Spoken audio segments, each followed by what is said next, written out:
Hey folks, my name is Karl Monahan. I am one of the founding members of Pelvic Pain Matters. I am the clinical director of the Pelvic Pain Clinic and a former sufferer of pelvic pain myself as well. This is a Friday takeaway. Well, I'm back. I'm talking and I've been running a series of podcasts, short podcasts, to help us in this particular series, and it's been quite a long series now, but to look beyond the pelvic floor in the role of male pelvic pain presentations. And the reason I want us to look beyond the pelvic floor is because the pelvic floor is so often blamed as the cause, often considered the sole cause of the reason why you or your patients or your loved ones is suffering with their symptoms. And what I want to do here is really broaden our horizons here, to take on board and to consider other aspects of our well-being, of our health, of the way that the body works as an integrated model, as an integrated system. And by doing this, it gives us other ways, other tools to help to manage and reduce symptoms and to make some sense over what is going on here as well. Because it's really confusing. There's lots of misinformation out there. There's lots of great information out there.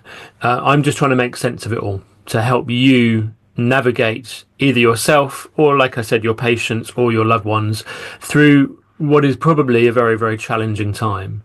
Now, in recent episodes of this Friday Takeaway podcast, I've been looking into the role of the brain and activity in the brain, whether it's the default mode network, whether it's anticipation of an event, whether it's planning or catastrophization, whether it's rumination. And I want to continue to build on this model at the moment, looking in the brain. And by no means am I saying this is in your head. Please go back and listen to previous episodes to reinforce that notion. By no means am I saying this is in your head. That's incredibly dismissive. But what I am saying is that there is activity in our brains that changes when we have the symptoms that you are experiencing. So I'm going to start referring now to you as a patient who's going through this right now. Okay. And it's important to note that this is happening in your system. So for me, the system includes the brain and the rest of your body. In future episodes, I'll go on to talk about the environment around us. There's a little bit of that in today's episode, and why this integrated model of looking beyond the pelvic floor, considering the whole system, including the body and the brain. For me, they're not separate. And the way that Western medicine separates body and mind is backwards and outdated and Cartesian, which means it came from René Descartes some 400 years ago. He separated. He was one of the founders of separation in medicine. And it's not helpful nowadays when we look at the way that an individual, a whole person, suffers with this condition. It's important to take on other factors. So today is the first of a double dosage on dopamine. Now, you may have heard of dopamine before. It's quite a well-known chemical that's produced in the brain. It's known as a neurotransmitter. And what I'm going to look at today is its role in our behaviour, in our anticipation of events and activities, and how that can be really helpful and really rewarding. I'm going to start to look at the darker side of dopamine. And there is, because often dopamine is considered, it's just a happy chemical, isn't it? It's the thing we get pleasure and reward from. And it is. That's part of it. But there are other facets to it. And what I'm not saying again is that dopamine is the cause of your pelvic pain. I'm not saying that at all, but I just want you to be aware that there are multiple factors that are contributing to your condition. So what I don't want you to take today's or any of my podcast episodes as is medical advice for you in your particular individual case. I'm talking generally here. So please don't take this as medical advice or diagnosis, okay, because that is not the role of this podcast here. Okay, so there is a healthy side and an unhealthy side to dopamine, and I'm going to be looking at the unhealthy side in today's episode and the start of the next episode on dopamine, and then I'm going to wrap up the second dose of dopamine, looking at healthy dopamine behaviours, which can be really central to recovery and are things I would encourage you to investigate and explore yourself. So, like I said, dopamine is a neurotransmitter. That means it's a brain chemical that transmits messages between the brain and nerve cells. It plays an important role in mood regulation, movement, and how humans experience pleasure and pain. So, like I said, one of the more commonly known roles of dopamine is that it stars as the brain's reward system, and the brain releases these feel-good dopamine as a natural reward for certain behaviours, including biological drives like food and sex and social interactions, and it can steer us towards negative, unhelpful choices because of the raw reward that we get from them. Dopamine also helps with a number of different things in our systems, including mental function, emotional response, physical reactions, and these might include behaviours involving motivation, punishment, and reward, cognitive function, attention, learning, working, and short-term memory, voluntary movement, pain processing, sleep and dreaming, and mood regulation, to name a few of these factors. So I want you to bear in mind a song from the early 80s. Yep, I know, showing my age. And the title of the song is "It Ain't What You Do," and you might know the second part of this song. It ain't what you do, it's the way that you do it. And bonus points go to anyone who can identify the third line of this before I say it out loud. So it ain't what you do, it's the way that you do it. Over to you. That gets results. All right. So habits of ours that can be driven by reward can become unhelpful. And I'm going to give examples of my journey in my pelvic pain experience and some of the habits and behaviours that I had that weren't helpful. And if I look back and I'm really honest, probably contributed to the onset of my symptoms. All right, more on that in just a moment. So whenever we do even a healthy activity in high volume, high frequency and high intensity, it can become counterproductive. Like, let's take exercise. Exercise, we've been told over and over and over again, is really helpful and really important in our general well-being, including physical and mental. So it helps our whole system, if I'm using my language that I introduced at the start of this podcast. But it ain't what you do, it's the way that you do it. So if you're exercising at high intensity, high frequency, and high duration, then there is a chance it's placing extra demand and load on your body. But you get a reward from doing that. Even the anticipation of going and having a workout. We can include, and I'm going to go through a couple of other examples here of healthy behaviours that can become unhelpful. If we're doing it at too high intensity, duration and frequency, we might be putting too much of a load on our body. And over a period of time, that can become detrimental, unhelpful, and may contribute to a possible build-up of symptoms or an increased likelihood of symptoms. But it's incredibly rewarding, and we might feel things like the runner's high. We might see our physique changing. We might hear comments from others. Oh, you're looking great. Oh, look how much you've changed. Look how much you can bench now. All right? And that all feeds back into this reward system. But let's say that starts to become overactive and we start to exercise in unhealthy ways. Then that is its detriment. All right, that means that we now have a different relationship with that particular activity. The same thing might also come from food. It might come from things like caffeine. It might come from things like alcohol and smoking and recreational drugs. For example, things we might more commonly associate with unhealthy behaviours. Again, I'm going to come back to me here very, very shortly.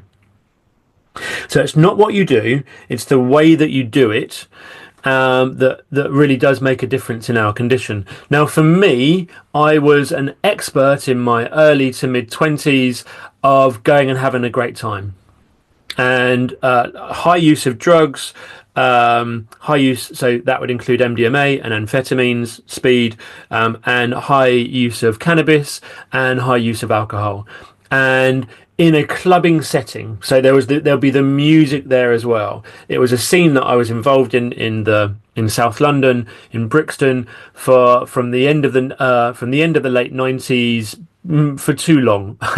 And it would often happen most weekends, and if we weren't in Brixton at the various clubs there, then we might be back at our party flat, and it was brilliant. I had an amazing time, but my body couldn't withstand the experiences I was putting it through. And I was getting high off the anticipation of going out. You know, I would start to feel tingly and excited on a Wednesday. We weren't even going out till Friday. Now, often some of the benders would last all weekend, and after a while, my body just gave up. It just said no, it couldn't handle this anymore. So sometimes the activities that we're engaging in can become very, very unhelpful. Like I said, it ain't what you do, it's the way that you do it that can really have an influence. It can also get results, and more on this in the follow-up episode here as well. So there are some other things that might be common for us to discuss today as well. So things like the use of pornography, the use of phones. And because phones are so much part of our life now, we don't really necessarily take on board, although there is loads of evidence around this, about the dopamine hit that we might get from using our phones, and more particularly, but not only, social media. Now, social media in isolation is not going to be the cause of your pelvic pain, right? But it might be an unhelpful habit that means that you're avoiding dealing with unpleasant situations or unpleasant sensations, and we're using it as a bit of a fuck it moment. Excuse my French, I do apologise. I hope that didn't offend anyone. I won't be swearing much more in today's episode. I promise, I hope. So it can be more of I can't deal with life, so I'm going to go and reach for the chocolate.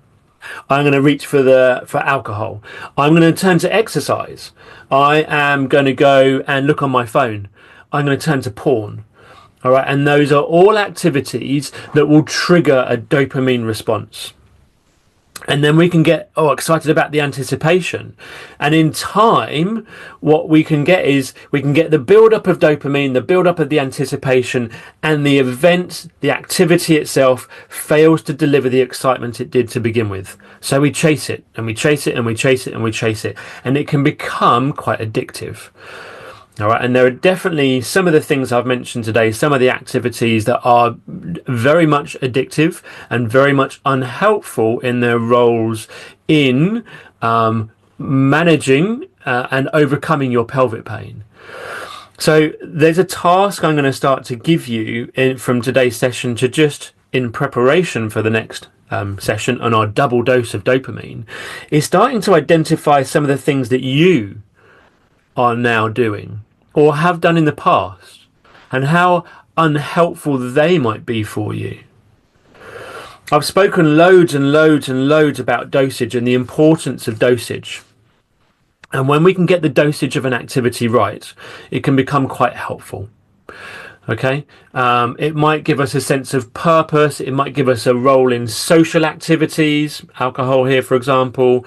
I can't condone drug taking. I know I've just been very clear about my previous drug taking. It's not something I engage with like that. and it's not something I can condone for you to use either.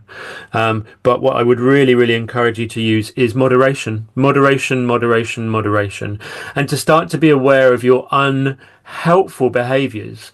So I just want you to check in and spend a bit of time between now and the next episode of this double dose of dopamine, identifying some things, some activities that you may be engaged in now that may be unhelpful, or if you're curious about some of the onset of your symptoms, perhaps there was some behaviour that you were engaging with in the lead up to the onset of your symptoms that might have contributed, not caused. I never say one thing caused, it's more complex than that.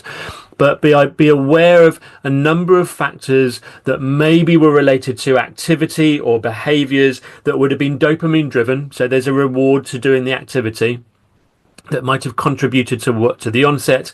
But most importantly, if you want to manage and reduce your symptoms, how can we do this right now? Are you pushing yourself too much? Are you having those effort moments where you're just turning to something to make you feel good? And often those things that make us feel good in the short term, but in the long term, actually they can be really unhelpful. All right. They might offer us a relief and release, and they may make us feel good in the short term, but long term, repeated, frequent use of these at the dosage that you are probably using them, possibly using them, is really, really, really unhelpful. And this will include the use of your phone. Are you using your phone as a distraction away from the symptoms? Are you using your phone, particularly when you're not feeling great, to go and try and find out extra solutions, to dive in a little bit more deeply? Now, I'm going to give you a little clue as to some of the bits that will happen in the next session here. All right, because part of fear and threat and danger can be wrapped up in a dopamine response. Let's say you're having a flare-up, right? Sound familiar? Let's say you're having a flare-up and you want to go back online and research all the things that you've researched before in case there's a cure, in case there's something up there that you haven't read beforehand, or someone's posted a new video or videos and you want to go back and check YouTube or TikTok or other, or you just want to go back on the forums and chat rooms. That can become quite addictive. Okay, and it can become quite unhelpful. And if you're already having a flare-up and you start exposing yourself to more threatening material online, what you're doing is you're reinforcing danger and uncertainty. And you might spend hours doing this repeatedly, over and over and over again, either every time you flare up or just as par for the course. Now, I'm aware you've probably found my video here or listened to this podcast through doing some searching online. So it's not what you do, it's the way that you do it. And that's what makes the difference. That's what gets results. So moderation is really, really key.